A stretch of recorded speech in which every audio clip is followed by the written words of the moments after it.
ಕರ್ಕೊಂಡು ಹೋಗ್ತೀನಿ ಅಂತ ಹೇಳ್ತಿದ್ದಾನೆ. ಆದರೆ ಹೋಗ್ಬೇಕೋ ಬೇಡೋ ಅಂತ ಆರತಿಯವರು ಡಿಸೈಡ್ ಮಾಡ್ತಾರೆ. ಎಲ್ಲಿ ಕರ್ಕೊಂಡು ಹೋಗ್ತೀಯ? ನಿನಗೆ ಅಂತ ಇರೋದಕ್ಕೆ ಒಂದು ಮನೆ ಇದೆಯಾ?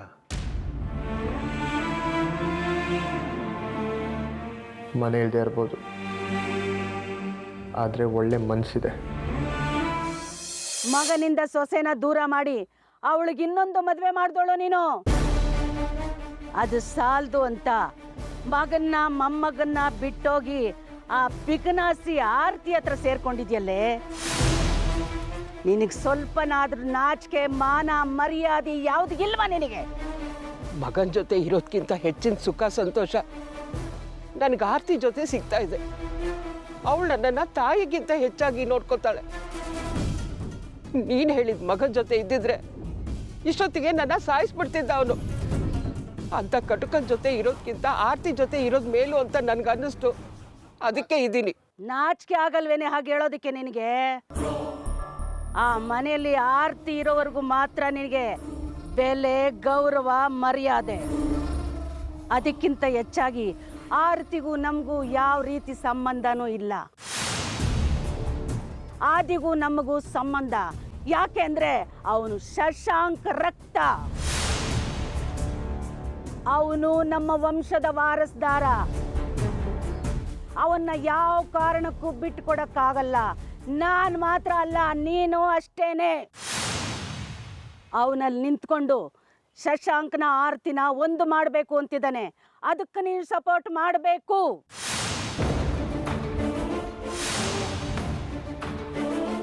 ನಾನು ಆದಿಗೆ ಸಪೋರ್ಟ್ ಮಾಡ್ತೀನಿ. ಆದರೆ ಸೂರ್ಯ ಆರತಿನ ಬೇರೆ ಮಾಡಿ ಶಶಾಂಕ್ ಜೊತೆ ಸೇರಿಸೋದಕ್ಕಲ್ಲ. ಅವನು ಪರ್ಮನೆಂಟ್ ಆಗಿ ಸೂರ್ಯ ಅವ್ರ ಜೊತೆನೇ ಇರಬೇಕು. ಆಗ್ಲೇ ಅವನ ಬದುಕು ಸಾರ್ಥಕ ಆಗುತ್ತೆ, ಸಮಾಜದಲ್ಲಿ ಗೌರವ ಸಿಗುತ್ತೆ. ಅದನ್ನ ಬಿಟ್ಟು ಈ ಮನೆ ಹಾಳನ ಜೊತೆ ಸೇರ್ಕೊಂಡ್ರೆ ಅವನ ಹಾಗೆ ಇವನು ಕ್ರಿಮಿನಲ್ ಆಗ್ತಾನೆ, ಕೊಲೆಗಾರ ಆಗ್ತಾನೆ. ಏಯ್, ಮಾತಿನ ಮೇಲೆ ಇಡ್ತಾ ಇರ್ಲಿ. ಹೊಟ್ಟೆಗುಟ್ಟು ಮಗನ್ನೇನೆ ಕೊಲೆಗಾರ, ಕ್ರಿಮಿನಲ್ ಅಂತ ಹೇಳ್ತಾ ಇದೆಯಲ್ಲ, ನಾಚಿಕೆ ಆಗಲ್ವಾ ನಿನಗೆ? ಅವನು ಇರೋದೇ ಹಾಗೆ, ನಾನು ಕರೆಯೋದು ಹಾಗೆ. ನೀನು ಏನೇ ಮಾಡಿದ್ರು ನಾನು ಅವನ್ನ ಮಗ ಅಂತ ಒಪ್ಕೊಳ್ಳೋದಕ್ಕೆ ಸಾಧ್ಯನೇ ಇಲ್ಲ. ಹಾಗೆ ಆದಿನ ಶಶಾಂಕ್ ಜೊತೆ ಇರೋದಕ್ಕೆ ನಾನು ಬಿಡೋದು ಇಲ್ಲ. ಯಾಕೆ ಬಿಡಲ್ಲ ಅಂತ ನಾನು ನೋಡ್ತೀನಿ ಕಣೆ. ನಾನು ಇಲ್ಲಿ ಬಂದಿರೋದೆ ಆರತಿನ ಶಶಾಂಕ್ ಜೊತೆಲಿ ಸೇರ್ಸೋದಿಕ್ಕೆ.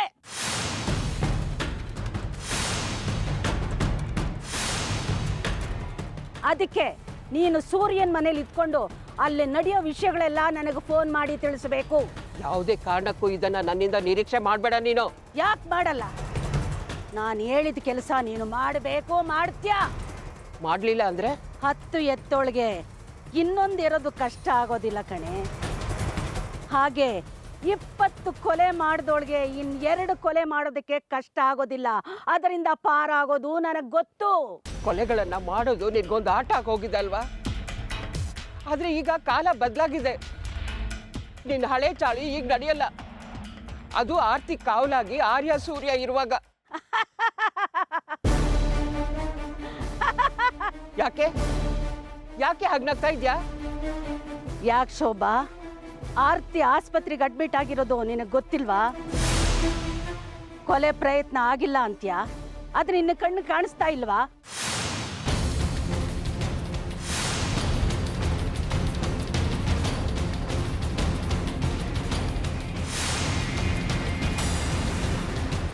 ಆದ್ರೆ ಆರ್ತಿ ದೇಹದಲ್ಲಿ ವಿಷ ಸೇರಿಸಿದಳು ನೀನಾ? ಹೌದು. ನೀನ್ ಹೇಳ್ದಾಗೆ ಸೂರ್ಯ ಆರ್ಯ ಇಬ್ರು ಕಾವಲಿದ್ದಾಗ್ಲೇನೆ ಇದು ಬರೀ ಸ್ಯಾಂಪಲ್.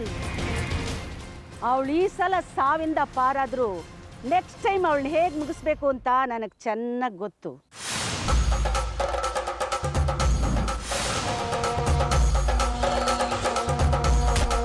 ಆರ್ತಿ ಜೀವಂತವಾಗಿ ಉಳಿಬೇಕು ಅಂದ್ರೆ ನೀನು ನಾನು ಹೇಳ್ದಾಗ ಕೇಳಬೇಕು. ಈ ವಿಷಯ ಯಾರ ಹತ್ರನೂ ಬಾಯಿ ಬಿಡಕೂಡದು. ಬಾಯಿ ಬಿಟ್ರೆ ನಿನ್ನ ಪ್ರಾಣ ತೆಗಿಯೋದಕ್ಕೂ ನಾನು ಹಿಂದು ಮುಂದು ನೋಡೋದಿಲ್ಲ. ಹುಷಾರ್. ಹೀಗೇಳು. ನಾನು ಹೇಳ್ದಾಗ ಕೇಳೋದಿಲ್ವಾ? ನನ್ನ ಜೊತೆ ಕೈ ಜೋಡಿಸೋದಿಲ್ವಾ? ದಯವಿಟ್ಟು ಆರ್ತಿಗೆ ಮಾತ್ರ ಏನು ಮಾಡಬೇಡ ನೀನು. ನಿನಗೆ ಕೈ ಮುಗ್ದು ಕೇಳ್ಕೊತೀನಿ. ನೀನು ಹೇಳಿದಾಗ ಮಾಡ್ತೀನಿ ನಾನು.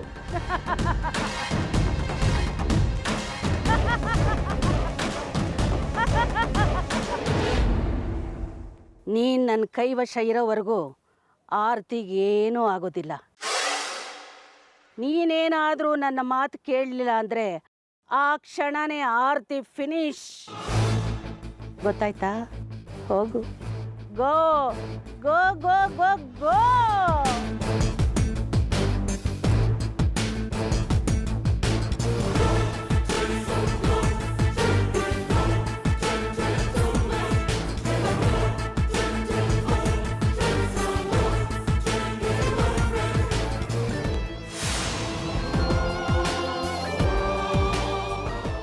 ಆರ್ತಿ ಅವರು ಆತ್ಮಹತ್ಯೆಗೆ ಪ್ರಯತ್ನ ಪಟ್ಟಿದ್ದಾರೆ ಅಂತ ಮೆಡಿಕಲ್ ರಿಪೋರ್ಟ್ ಹೇಳ್ತಾ ಇದೆ. ನೀವಿಲ್ಲ ಅಂದ ತಕ್ಷಣ ನಾನು ನಂಬಿಡ್ಬೇಕಾ? ಸರ್, ಸತ್ಯನೇ ಹೇಳ್ತಾ ಇದ್ದೀನಿ. ಆಂಟಿ ಆತ್ಮಹತ್ಯೆ ಮಾಡ್ಕೊಳ್ಳೋರಲ್ಲ. ಹಾಗಾದ್ರೆ ಅವ್ರ ಬಾಡಿನಲ್ಲಿ ವಿಷ ಹೇಗೆ ಸೇರ್ಕೊಳ್ತು? ಅಲ್ಲಿಗೆ ಕೊಲೆ ಪ್ರಯತ್ನ ನಡೆದಿದೆ ಅಂತ ತಾನೆ. ಆ ಕೊಲೆ ಪ್ರಯತ್ನ ನೀವೇ ಯಾಕೆ ಮಾಡಿರಬಾರ್ದು?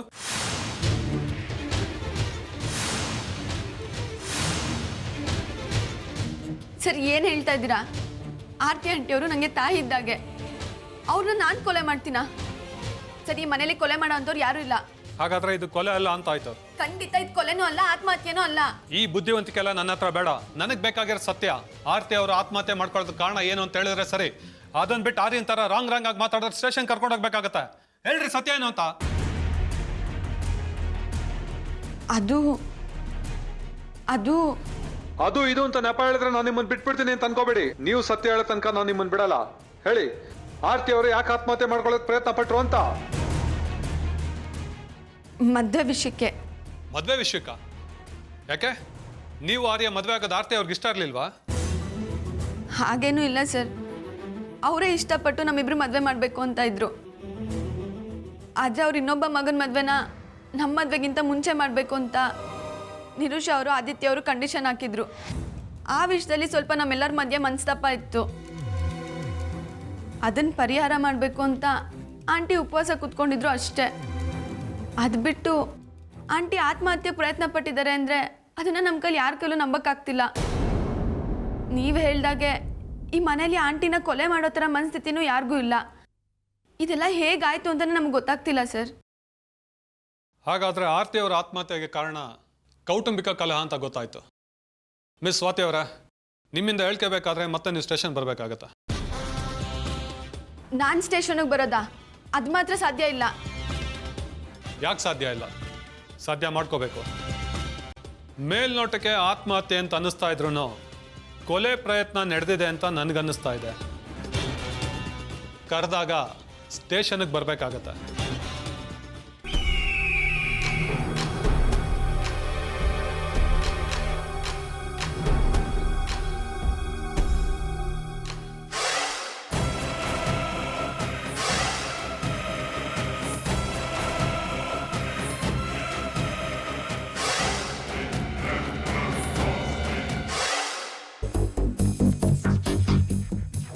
ಭೈರವಿಮ್ಮ, ಏನು ಹೊಸ ವಿಷಯ? ಆರ್ತಿ ಆತ್ಮಹತ್ಯೆಗೆ ಪ್ರಯತ್ನ ಪಟ್ಟು ಹಾಸ್ಪಿಟ್ಲಿಗೆ ಸೇರಿದ್ದು ನಿಮ್ಮಿಂದನಾ? ಜಸ್ಟ್ ಡವ್ ಕಣೆ. ಹೇಗಿದ್ರು ಆರ್ತಿ ಆತ್ಮಹತ್ಯೆಗೆ ಪ್ರಯತ್ನ ಪಟ್ಲು ಅಂತ ನ್ಯೂಸ್ ಆಗಿದೆ. ಅದನ್ನೇ ಇನ್ಕ್ಯಾಶ್ ಮಾಡಿಕೊಂಡೆ ಅಷ್ಟೇ. ನಾನು ಅದನ್ನೇ ಇಟ್ಕೊಂಡು ಶೋಭನ್ನ ಹೆದರಿಸಿದೆ. ಹೇಗಿದ್ರು ಅವಳು ನಮ್ಮ ಮಾತು ಕೇಳ್ತಾ ಇರಲಿಲ್ಲ. ಈಗ ನೋಡು, ನಾನು ಆರ್ತಿನ ಕೊಂದು ಬಿಡ್ತೀನಿ ಅಂತ ನಾನು ಹೇಳ್ದಾಗ ಕೇಳ್ತಾಳೆ. ಆಗ ಆರ್ತಿನ ಸೂರ್ಯನಿಂದ ದೂರ ಮಾಡೋದಕ್ಕೆ ಈಸಿ ಆಗುತ್ತೆ ಶಕ್ಕು. ನೀನು ಹೇಳೋದೇನೋ ಸರಿಯಮ್ಮ, ಆದರೆ ಈ ವಿಷಯನ ಅದಕ್ಕೆ ಆರ್ತಿಗೆ ಹೇಳಿದ್ರೆ? ಹಾಗೆ ಹೇಳಿದ್ರೆ ಆರ್ತಿ ಭಯ ಪಟ್ಕೋತಾಳೆ. ನಾನು ಹೇಳ್ದಾಗ ಕೇಳ್ಕೊತೀನಿ ಅಂತ ನನ್ನ ಕಾಲು ಹಿಡ್ಕೊಂಡು ಬೇಡ್ಕೋತಾಳೆ. ನನಗೇನೋ ಹಾಗೆ ಅನಿಸ್ತಿಲ್ಲ ಭೈರವಿಯಮ್ಮ. ನನಗನ್ಸುತ್ತೆ ಆರ್ತಿ ಸೂರ್ಯನ ಬಿಟ್ಟು ಬರೋಲ್ಲ ಅಂತ.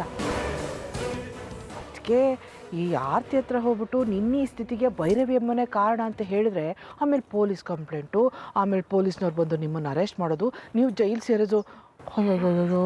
ಅಲ್ವೇ, ನಾನು ಹೇಳಿರೋದೇ ಸುಳ್ಳು. ಸುಳ್ಳು ಸತ್ಯ ಆಗೋದಿಕ್ಕೆ ಯಾವತ್ತಾದ್ರೂ ಸಾಧ್ಯ ಆಗುತ್ತಾ?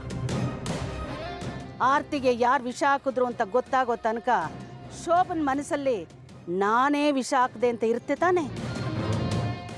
ಅಲ್ಲಿವರೆಗೂ ಶೋಭಾ ನನ್ನ ಕೈಯಲ್ಲಾಡೋ ಕೀಲುಗೊಂಬೆ. ಅಬ್ಬಬ್ಬಬ್ಬಬ್ಬಬ್ಬಾ, ಅದೇನು ಬುದ್ಧಿವಂತಿಕೆ ಭೈರವಿಯಮ್ಮ ನಿಮ್ಮದು. ಈ ಬುದ್ಧಿ ಏನಾದರೂ ಶಶಾಂಕ್ ಇದ್ದಿದ್ರೆ ಇಷ್ಟೊತ್ತಿಗಾಗಲೇ ಚಕ್ರಿನ ಮನೆಯಿಂದ ಓಡಿಸ್ಬೋದಾಗಿತ್ತು. ಭೈರವಿಯಮ್ಮ, ಒಂದು ಮಾತು, 20 ಜನನ ಕೊಲೆ ಮಾಡಿದ್ರಿ ಅಂತ ಇತಿಹಾಸ ಇದೆಯಲ್ಲ, ಆಗ್ಲೂ ಇದೇ ರೀತಿ ಬುದ್ಧಿವಂತಿ ಉಪಯೋಗಿಸಿದ್ರ ನೀವು? ಶಡಾಪ್ ಚಕ್ಕು. ಅದ್ರ ಬಗ್ಗೆ ಈಗ ನೆನಪು ಮಾಡಿ ಅದನ್ನೆಲ್ಲ ಕೆದ್ಕೋದು ಒಳ್ಳೇದಲ್ಲ. ಈಗ ಹಳೇದೆಲ್ಲ ಕೆಣಕಿದ್ರೆ ಶಕುಂತಲಾ ಅನ್ನೋಳು ಕಾಣೆಯಾಗಿದ್ದಾಳೆ ಅಂತ ಪೊಲೀಸ್ ಸ್ಟೇಷನ್ ಅಲ್ಲಿ ಕೇಸ್ ರಿಜಿಸ್ಟರ್ ಆಗುತ್ತೆ. ನೆನಪಿರಲಿ.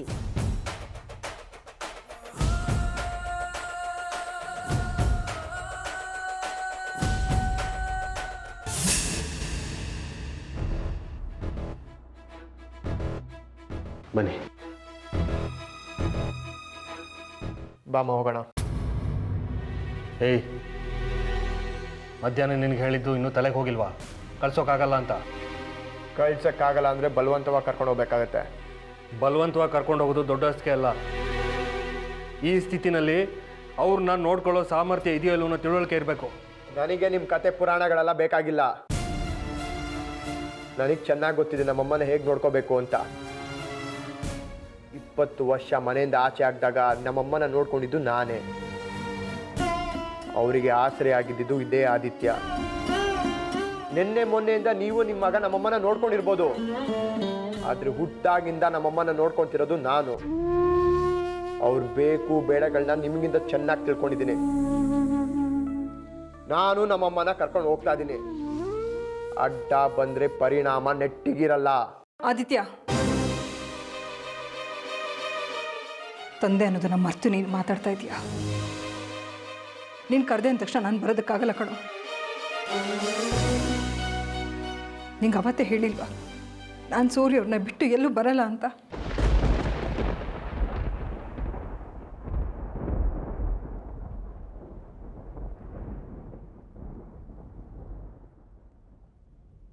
ಹೇಳಿರ್ಬೋದು, ಆದರೆ ಇವತ್ತು ನೀನು ನನ್ನ ಜೊತೆ ಬಂದಿಲ್ಲ ಅಂದರೆ ಮತ್ತೆ ಈ ನಿನ್ನ ಮಗನ ಹುಡ್ಕೊಂಬಂದ್ರೆ ನಾನು ಹಿಂಗೆ ಸಿಗಲ್ಲ.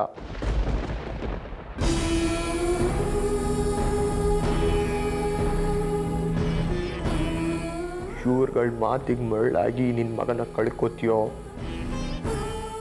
ಇಲ್ಲ ಈ ನಿನ್ನ ಮಗ ನಿನಗೆ ಬೇಕು ಅಂತ ನನ್ನ ಜೊತೆ ಬರ್ತೀಯೋ,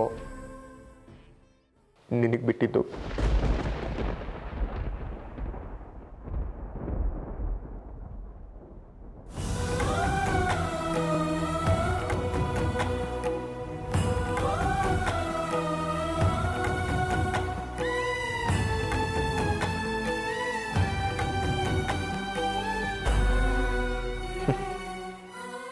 ನನಗೆ ಗೊತ್ತಮ್ಮ, ನೀನು ಬೇಕಾದ್ರೆ ಇವ್ರನ್ನ ಆರ್ಯನ ಬಿಟ್ಟಿರ್ತೀಯ,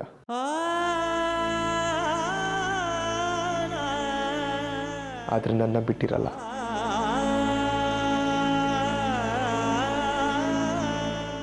ಅದಕ್ಕೆ ಕರಿತಾ ಇದ್ದೀನಿ, ನೀನು ನನ್ನ ಜೊತೆ ಬರ್ತೀಯಾ ಅಷ್ಟೇ.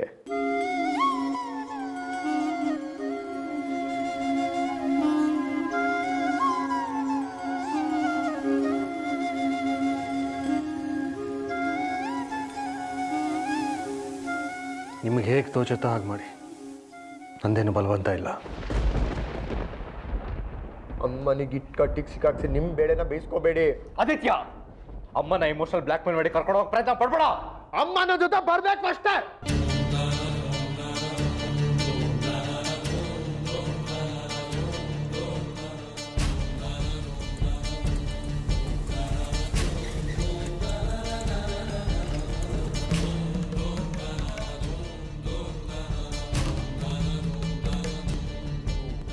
ಕರ್ಕೊಂಡು ಹೋಗು.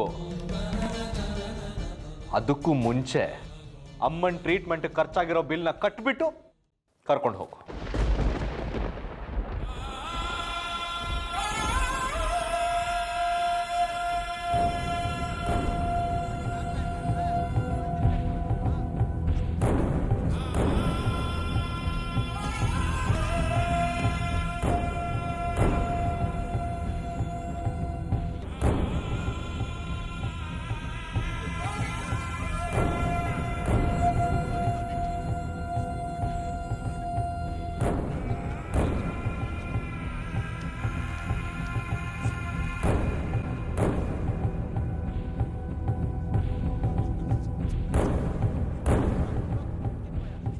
ಯಾಕೆ ಮಂಕಾಗ್ಬಿಟ್ಟೆ?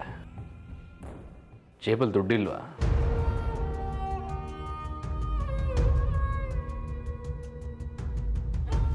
ಸೂಪರ್ ಕಣೋ. ನನ್ನ ಅಸಹಾಯಕತೆನ ಎತ್ತಿಡ್ದು ನನಗೆ ಅವಮಾನ ಮಾಡ್ತಿದ್ಯಾ?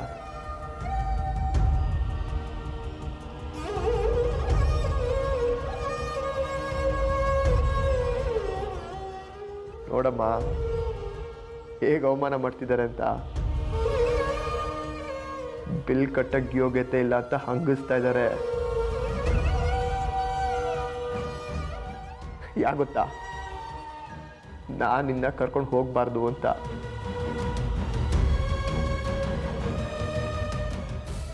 ರೇಕ್ಸೋ, ಅದೆಷ್ಟು ರೇಕ್ಸ್ತೀಯ ರೇಕ್ಸೋ, ಹಂಗೆ ಸೂಗಿ. ಆದರೆ ಅದು ಯಾವುದಕ್ಕೂ ನಾನು ತಲೆ ತಗ್ಸಲ್ಲ. ನಾನು ನಮ್ಮಮ್ಮನ ಕರ್ಕೊಂಡು ಹೋಗ್ತೀನಿ. ನಡಿಯಮ್ಮ. ಅಮ್ಮನ ಕೈ ಬಿಡು. ನಾನು ನಮ್ಮಮ್ಮನ ಕರ್ಕೊಂಡು ಹೋಗ್ತಾ ಇದ್ದೀನಿ. ಅಮ್ಮನ ಕೈ ಬಿಡು ಅಂದೆ. ಯಾಕ್ರೋ ಈ ರೀತಿ ಕಿತ್ತಾಡ್ತಾ ಇದ್ದೀರಾ? ಅದೇ ಪ್ಲೀಸ್ ನನ್ನ ಮಾತು ಕೇಳು. ನಾನು ಯಾರ ಮಾತು ಕೇಳಲ್ಲಮ್ಮ, ನೀನ್ ನನ್ನ ಜೊತೆ ಬರ್ಬೇಕಷ್ಟೇ.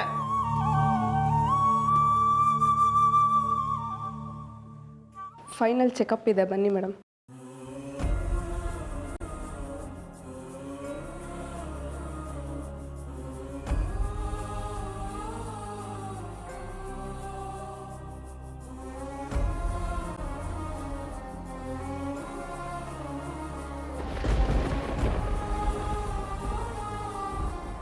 ಹೋಗ್ಬಾಮ್ಮ, ನಾನು ನಿನ್ಗೋಸ್ಕರ ಇಲ್ಲೇ ವೇಟ್ ಮಾಡ್ತಿರ್ತೀನಿ.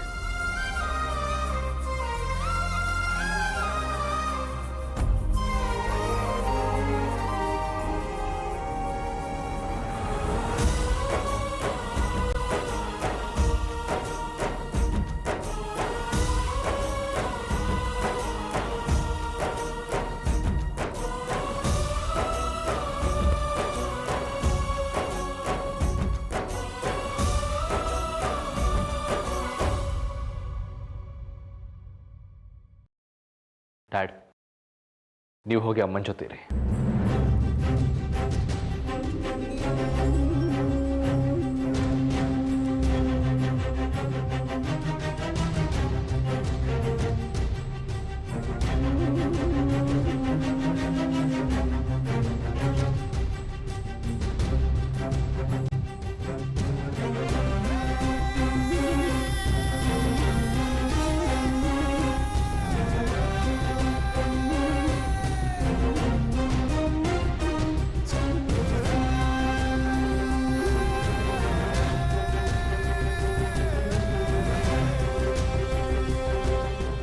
ಒಳಗೆ ನೋಡಿರಿ.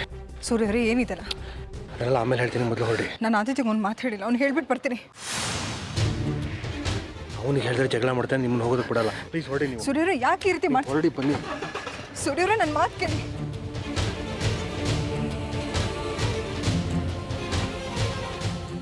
ಆದಿ, ಆದಿ, ಅಮ್ಮ,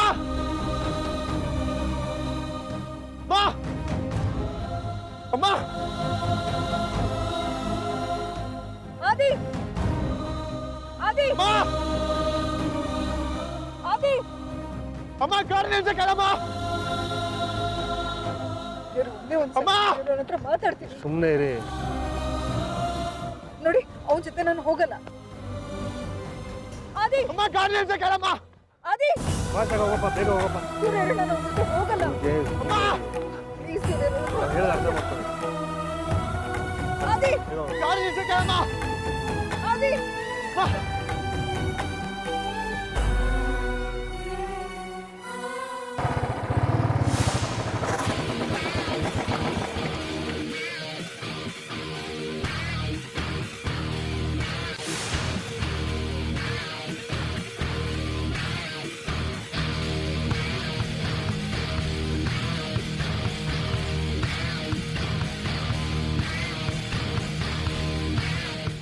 ದಡ್ಡ, ಒಂದ್ಸಲ ಒಂದು ಪೇಷಂಟ್ ಡಿಸ್ಚಾರ್ಜ್ ಆದ್ಮೇಲೆ ಯಾವ ಫೈನಲ್ ಚೆಕಪ್ಪು ಇರಲ್ಲ ಕಣೋ. ಆ ನರ್ಸ್ನ ಕಳಿಸಿದ್ದೆ ನಾನು. ನೀನಾ? ದಡ್ಡ, ಕೋಲಿಂದ ಪೆಟ್ಟು ಕೊಟ್ರೆ ಬುದ್ಧಿವಂತ ಮಾತಿಂದ ಪೆಟ್ಕೊಡ್ತಾನೆ. ಈ ಕ್ರಿಮಿನಲ್ ಬುದ್ಧಿ ನನ್ನ ಹತ್ರ ತೋರಿಸ್ಬೇಡ. ಆಫ್ಟರ್ ಆಲ್ ನೀನೊಬ್ಬ criminal and I am a police. ಈಗ ಗೊತ್ತಾಯ್ತಾ ಬೇಬಿ?